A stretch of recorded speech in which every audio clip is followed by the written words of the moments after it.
Somebody there called Angela McLaughlin. Hello, Angela. How are you? You're an activist in this area. I am, yeah. And like again, what the girls are saying up there, we had an epidemic of cocaine, and we had an epidemic of heroin right in the 80s and the 90s, and we took to the streets to fight for treatment.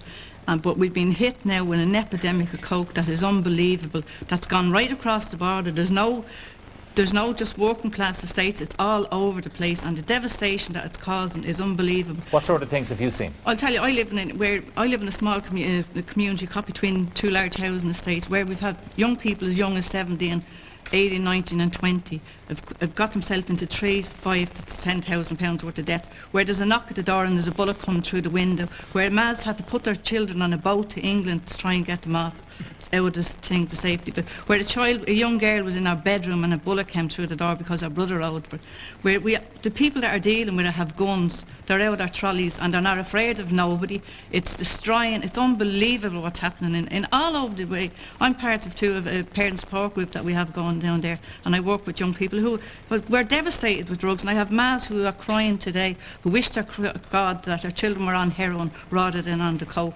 We've young people who've got into £3,000 or £300 a day to £1,000 a day who are locked up tonight in Mountjoy. We've young people who have to take in the drugs and hold the drugs because the main men don't want to be caught with it. It's devastating the community all over Dublin. And the only thing I've seen, there was in the Bronx. I went to the Bronx years ago, and like a lot of places like Crumlin and that have set up, there's no treatment for coke. There's no use saying there is. I know we use the acupuncture, and we use it, and we're trying to set up some programs. We've mothers that, I swear to God, young beautiful girls, they're selling themselves. The prostituting is on the increase. It's unbelievable what's happening out in our communities all over the place. It's not just in our areas, it's not just in working class, it's gone right across the border, and it's gone right down the country. There's not a place in Dublin. The heartbreak, it's unbelievable. I've seen the beautifulest girls end up in the street. They're wrecks. They're wrecks there, and the damage that it's done, the violence that's coming into the house is unbelievable. You got a lovely young fella that's a gorgeous young fella, and 2 minutes after, the house is being wrecked, everything is being sold. They're borrowing out of the banks, they're borrowing out of the credit unions, they're borrowing out from money lenders, they're robbing. It's as simple as that. Guns is freely available. And these little sods now have the guns. They're coming after everybody and anyone. Nobody is safe, and it's gone out of control. And what really annoys us was the Citywide and other groups in the whole of Dublin got together to try to do something, and we're telling the government now, you have let is on mercy. It's like a plague, and it's going to destroy, and the crack cocaine is coming as well. All right, Angela. Now, Chris, that's the picture. That's what I've been saying for 10 years. You've been saying this for 10 years, yeah. And no one's been listening. Well, not that no one's been listening, but there is a great deal of apathy and deliberate, blinkered eyes on the part of the middle classes, particularly in this country. Those in politics, those in the professions, those in the chattering classes will not accept that this is the most terrifying threat to modern Irish society. I often say that, I dealt with heroin in '83 in Rialto and James's, junkies coming in, comatose. That was grotesque. Cocaine is utterly terrifying, because they come in like grenades into congested A&E departments and will attack, as they did attack in the Mercy Hospital in Cork City Centre last year. They'll come in with baseball bats and hoods and tasers and so on, and attack the staff and the patients waiting to be treated. Now, this is a whole new quantum leap in terms of barbarity, and that's all down to cocaine. And when we hear of acts of so-called mindless violence, yes. Robberies, attacks and so on. Urban savagery means cocaine to me. That's what it means. Yeah. Chemical lobotomy. Fearless. Fearless, conscience-less, careless. Well, that's the warning. My thanks to John, to Aisling and to Chris. Thank you very much indeed. Now, how do you follow that? Well, supports, and then this is all Irish timber. Yes, yeah. And this, if you saw it in a magazine, you'd say Italy, Finland. Would you think Kinsale? No. And that's made by Joseph in Kinsale. Joseph Walsh in Kinsale. Absolutely fantastic. And this is another one of his pieces. This is a customised piece to order. Yes, you can go to many of these makers' studios. You can just go in, commission a piece of your dreams. Now, this is a really extraordinary piece. It's like a ballerina almost. There's great movement in it. It's hard to believe it's chunky timber, isn't it? The surface here is... It's bur elm. Bur elm. And then he's using olive ash in the legs. And these are the legs which give it such movement. Yeah, you'll find Joseph in international collections, in domestic homes. Really what we're seeing in the Crafts Council is a growth in people collecting gorgeous pieces for their homes and for their businesses. We have some more things to look at. One by Sonia Landwehr. And this particular piece we're going to see now is beautiful. It is absolutely extraordinary. It's really a piece of sculpture. It's patinated bronze. It's a vessel. Sonia is originally from Holland, and she's been living in County Kilkenny for many years, came over in the 60s, and she's the real grande dame of design and craft. A piece of glass now from Deirdre Rogers. Deirdre Rogers, yes. Now, Deirdre works with fused glass. This is like panes of glass, like basically window glass that she has fused, sandwiched together and put in a kiln, added these beautiful colours as well. And this is from the National Museum collection in Collins Barracks. See, I have this thing about, you know, this is supposed to be craft. This is not. This is art to me. It really is. I mean, in many cases, you'll see like Sonia there coming over from Holland in the 60s. People in Europe don't distinguish between the two. And I think more and more Irish people are not distinguishing between the two. Next we've Seamus Gill. What does Seamus do? Seamus is a silversmith. Absolutely extraordinary work. This is a vase. Now, It's a not a vase of vase. flowers. It can't be a vase. But it is. It's a sort of an immortal bunch of flowers. You never have to water these. You never have to change them. It's made completely of silver and gold plated. Again, Seamus works on awards and commissions and works from Dublin. Wonderful stuff. Now, I heard that the next piece we're going to see is basket weaving, and I think, yes, a very traditional craft. Not the way we're going to see Not it. the way you're going to see it, no. You'll see Joseph Hogan's work. He's based between the Mayo and Galway border. Here you have a catkin basket. It's more like a nest, like a bird's nest. Great sense of authenticity to it, great sense of spontaneity, as if he went out and just plucked a willow branch and made a magnificent vessel. Very, very difficult to make something of this quality. Now, the next thing we have is a very unusual nest of bowls from... Mandy Parslow. These are ceramic bowls, and a little bit like the Russian dolls that you see, a doll within a doll within a doll. A beautiful collection here of ceramic bowls. And I think there's a great sense of, you can see there, they're not exactly circular, they're slightly asymmetrical.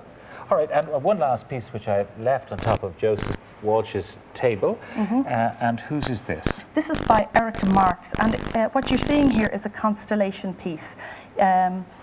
I see Orion's belt there. Very good. And the Top arrow. mark. And this what's is this Gemini. bit? So this is silver and gold. Silver and gold, and the Milky Way between the two. Erica recently moved to County Leitrim, and the skies are so much clearer than the skies of Dublin. This is what's really inspired Erica. And I find in Crafts Council, a lot of people ring up, where do I get that 40th wedding anniversary special piece? Where can I get somebody to make something special? All of the jewellers, all of the makers, there's about 38 on the directory. Anybody can contact them. Some of these things now are hugely expensive, in fairness. You know, they're special commissions. They are more works of art than they are works of craft, although there's a bit of both in all of them. I mean, what about affordability? Are people going to be frightened off by these things? I don't think so nowadays. I mean, there's a very sophisticated consumer out there. We find that there's a growing trend for people to buy pieces that really reflect their personalities. You can start at €150 and you know, the sky's the limit. In most cases, if you're commissioning something special though, you would need to have maybe 1,000, 1,500 in your pocket before you go in to make something really spectacular, really special.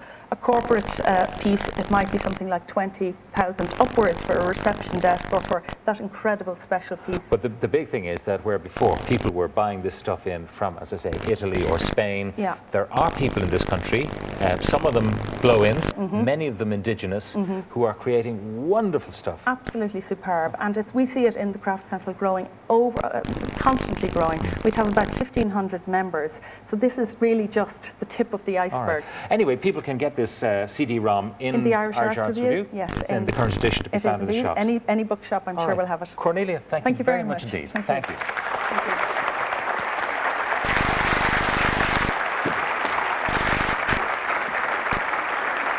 Now, on to something else. We all love that moment when the couple have said, I do.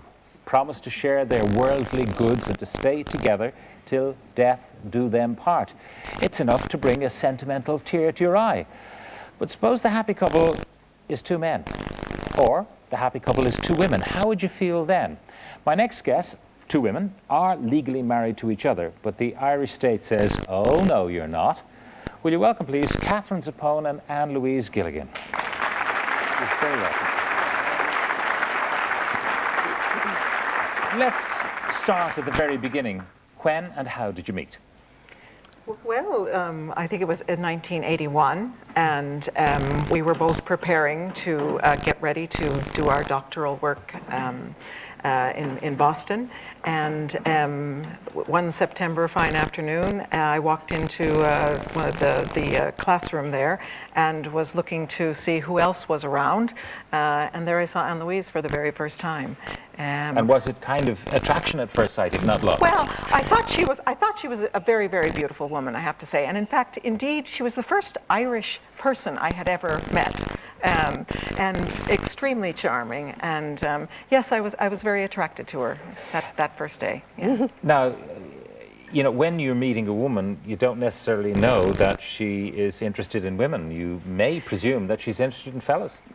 That's quite correct, indeed. Yes. So how long did your tentative kind of approaches have to be before you realised that it was mutual?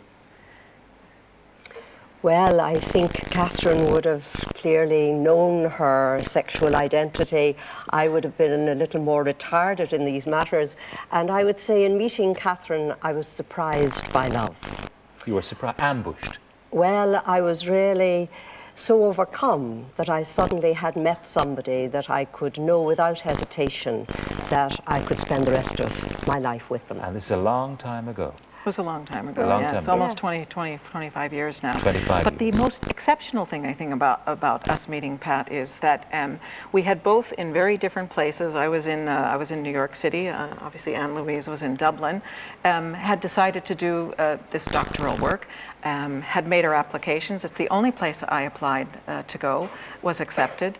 Anne-Louise, I think, applied a couple of different places, but had decided that whoever accepted her first, that's where she would go, and it was Boston College. And when we got there, the doctoral program that we were joining only accepted two people each. You too? Two people that year. That's extraordinary. It is. It was. I have to say I was a bit horrified when I heard there was only going to be one other in the programme. But that's how it worked, and look at you now. But you see, it all worked out. How early did you kind of vow to stay with each other? I mean, there was no civil marriage at that time available to two men or two women. So when did you formalize your relationship? Well, I suppose it took just about a couple of months, really, after getting to know one another, that we decided that we would like to spend the rest of our lives with each other. But we also realized, or at least for myself anyhow, that that was a very, very big decision, and I had never made that decision before. And so I wanted some time to make sure that was really the right thing to do. So it wasn't until I think about 8 or 9 months later that we planned a very, very special ceremony, invited some close friends, and effectively vowed ourselves to each other as life partners. You came back to Ireland in what, the 80s? 83. 83. Yes. Now, what you could do in Boston College and, be very open and overt about your relationships, a bit different here, I would suspect, in the 80s. Well, we weren't that open about the relationship in Boston either. I mean, it wasn't, although United States of America, I mean, the fact that we were in Boston College, that we were studying theology, and Louise was coming back to teach theology in Ireland. So we had to be, we felt we needed to be quite careful then too. But coming back here, yes, it was another thing altogether, wasn't it, Annie? Yes, I mean, I don't think Catherine and I ever, certainly in those early years, chose to be very explicit about our relationship. Anybody that knew us knew we were in relationship. a number of years ago. Sorry about my little cold, by the way.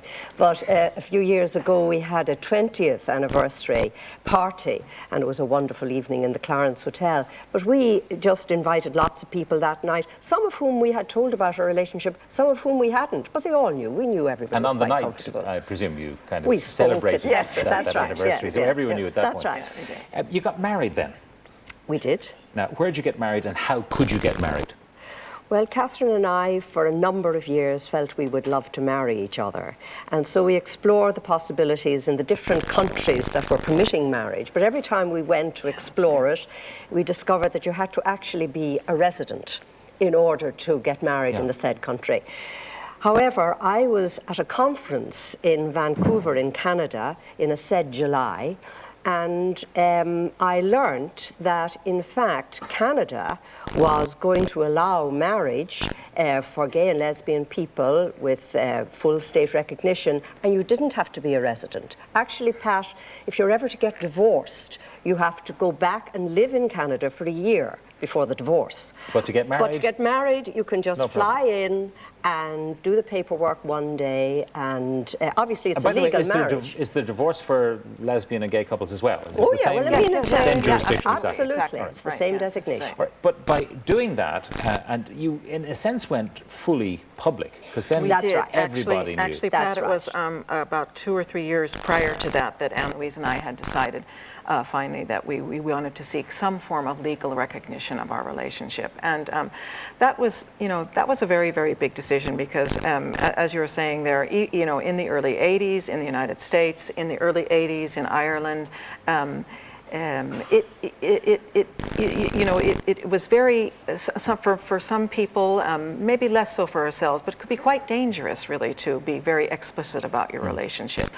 You could lose your job, you could experience different types of violence, you could be bullied. It also, I suppose as Anne-Louise said too, I mean, I grew up knowing, or that this was very much my identity, that kind of experience is very, very, very difficult. So, when we finally decided that yes, we wanted to seek a public recognition of our relationship, that was a big deal. So once if the genie got out of the bottle, you got married in Canada. You came back here and you determined, maybe it was before the marriage even, you determined to pursue the legal That's right. case to try and get Exactly, recognition that's for right, your yes. union here. And we didn't anticipate that as we were looking for a legal recognition in this country, that we'd actually have the opportunity, would arise in order to get that legal recognition. So in now you're another married? country. We are. Yes. Yeah, but We not are in married. Ireland. You're not. We are Because- married. We are married. married, and we're But you know what I married mean? And I'm It's a sitting bit like- here in this chair with you, and I'm a married woman. So. But you know what I mean? That sometimes the Irish government refused to recognise heterosexual foreign marriages if they didn't think things were quite, according to the way the Irish state would have liked it to be. So Yes, yes. non-recognition Well, I suppose- of marriages would not be unusual in this state. Yes, well, I suppose we are married.